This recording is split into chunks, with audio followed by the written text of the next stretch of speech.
Hi everyone, and here's the weekly update for Inktober. And so far I've done every day as it's come up. I've been doing Inktober and Drawtober, just a reminder, so I'm combining the prompts from each with mixed success.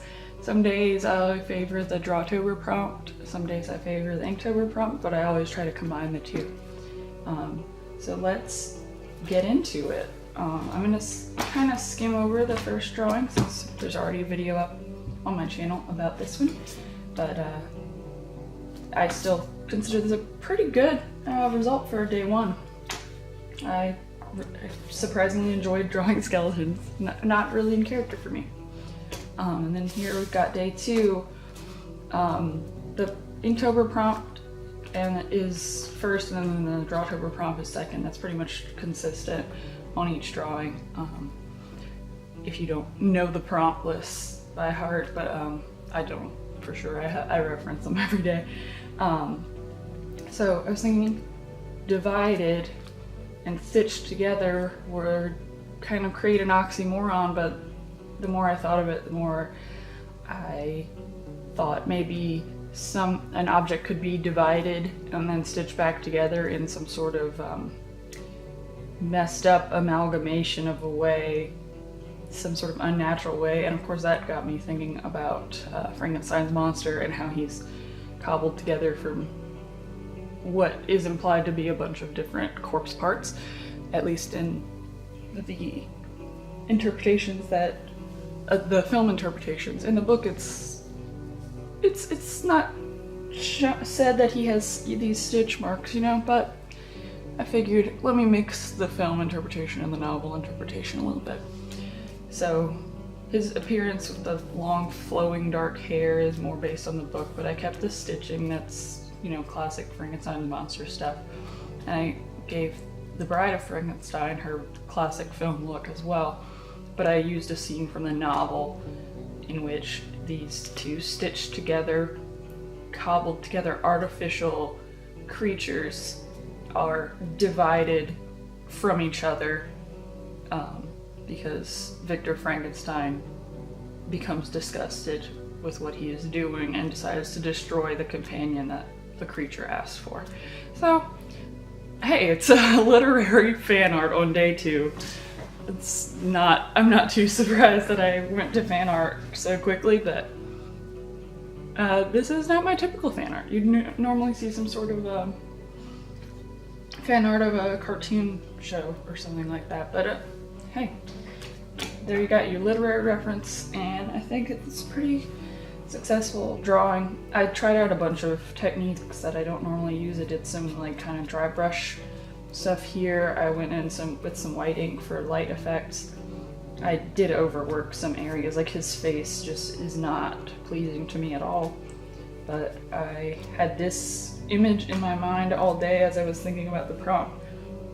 And then when I finally sat down and drew it, I think I did fairly okay. It's not quite what I wanted in my mind, but not terrible, in my opinion. I'm really upset that the day 3 drawing got messed up by my own hubris, I guess. I decided this sketchbook, this Canson XL Mixed Media sketchbook has some pretty thick sheets. They handle most media pretty well without bleed through. So I was thinking, none of these inks seem to bleed through from my swatch page. Like, there's nothing on here from all these test swatches. But I forgot that Copics don't follow the rules of other inks, so my day 4 drawing bled onto my day 3 drawing, which is a shame because I really like this one. I could probably scan it and clean it up, but it's kind of upsetting to me that it's now got this ghostly mermaid literally ghosting through the page, so what are you gonna do? Yeah, I realized like fairly early on when I had started coloring the mermaid, but it's too late to fix it now, so you're gonna have to deal with it. But I really like how this drawing came out. As you maybe saw on my Instagram if you went over, I took the poison prompt less literally because poison is usually deadly or super harmful substance, right? But pick your poison is such a common, like, bartender or just host offering a guest alcohol phrase that I thought it would be funny if we had some, like, witches pre-gaming whatever mischief they're gonna get up to. So this poison is an alcoholic poison that just impairs you for a little while. It gets you a little tipsy, gives you some fun time.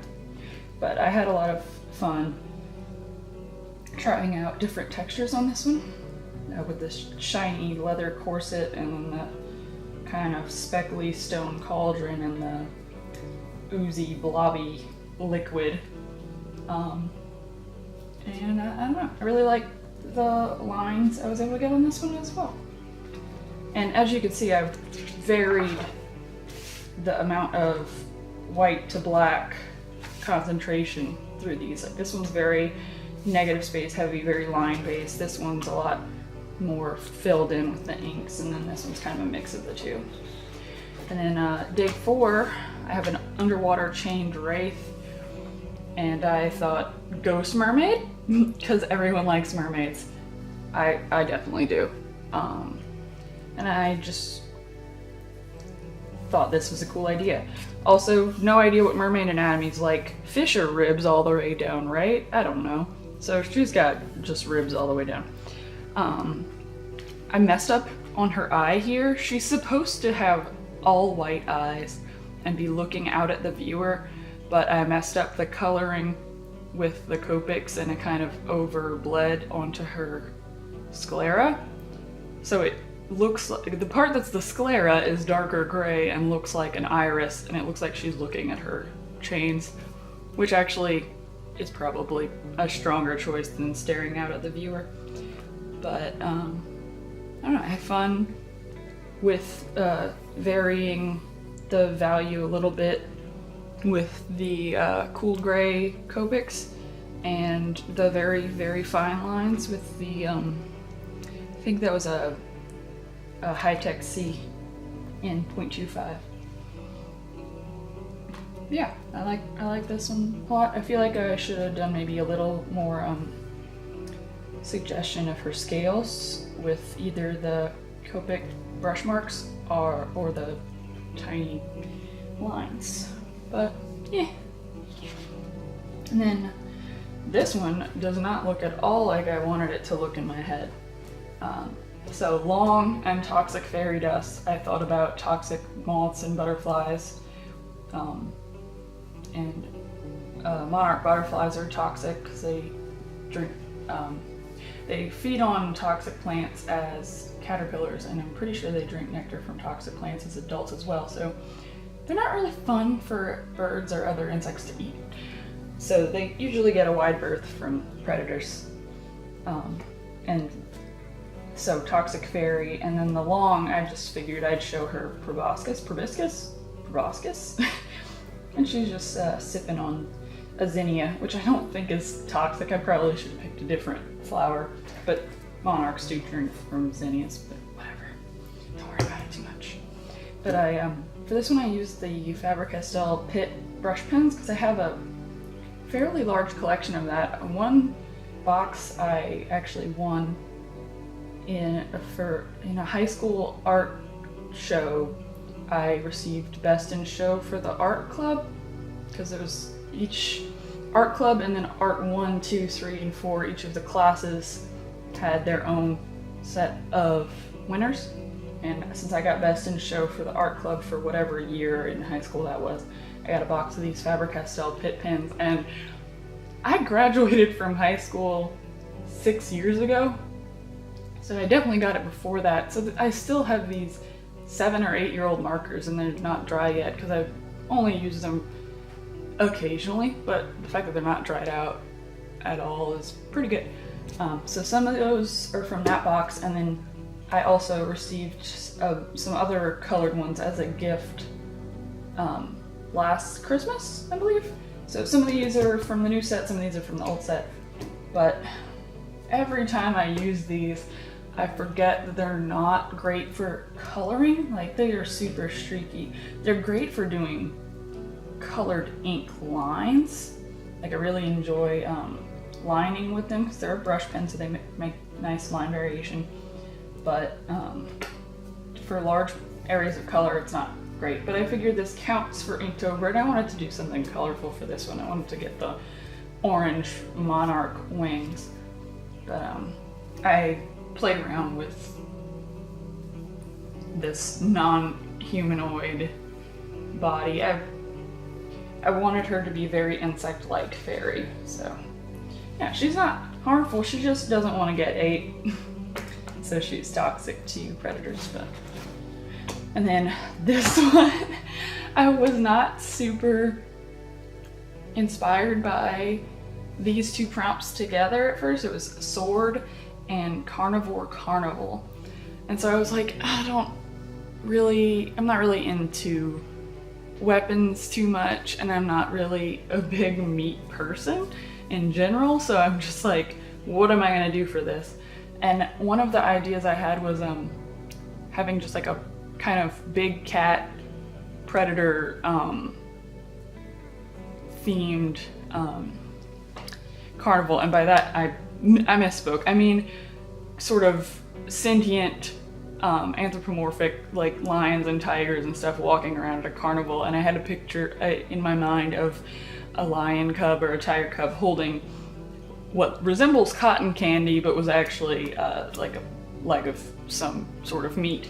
So mutton candy, I'm so sorry for the terrible puns, was the first one I kind of came up with. And then I didn't feel like doing an environment illustration. I was like, maybe let me do like a more carnival poster with a menu.